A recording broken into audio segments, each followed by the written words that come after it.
We are living in the craziest days ever.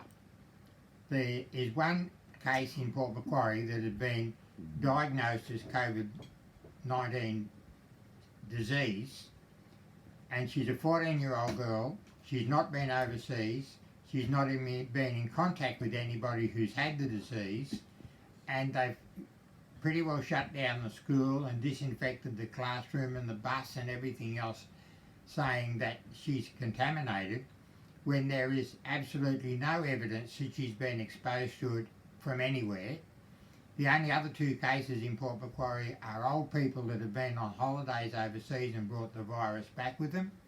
And then from Port Macquarie to the Queensland border, which is a full third of the state, there is not one single case of COVID-19. And even though there's not one single case, the government have disrupted all the non-essential businesses, shutting them down.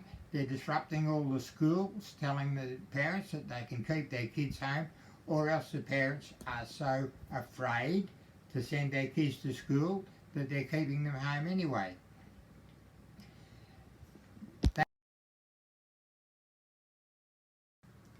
In our community, there is nobody that is sick. Oh, there's a few people who've got a bit of a cough from the smoke that we had in the bushfires, and there's a few people who've got a cold, but there's nobody that's got anything like the COVID virus. The coffee shops have been told they have to close unless they offer a takeaway service. But Joan and I were able to go out this morning and get our usual coffee and a muffin.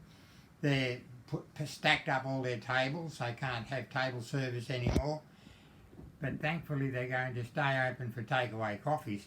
But the whole community should be functioning normally with no cases and no threat of cases of this COVID virus. This is such a deception, such a, I don't know the word for it, it's such a craziness that has taken hold of the politics and everything that they've gone to such extremes. They have announced that all these non-essential jobs have been shut down, so people are lining up for Centrelink payments, and then the Centrelink computer crashes, doesn't it, because it can't handle all the inquiries. This is a schmozzle, and it's a schmozzle that has been orchestrated by a globalist agenda, and we ought to be ashamed that we have been conned into it.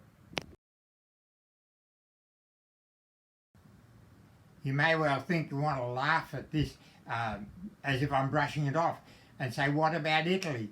Well, Italy's statistics themselves show that 90% of those who have died from the COVID virus are quite old. And when I mean quite old, it means that the average of deaths is 80 years old. So it means half the people are over 80 that are dying, and most of them have other health issues. Italy has the most aged population of all the European countries, and this is just something that's taking out people who are frail and aged for the most part.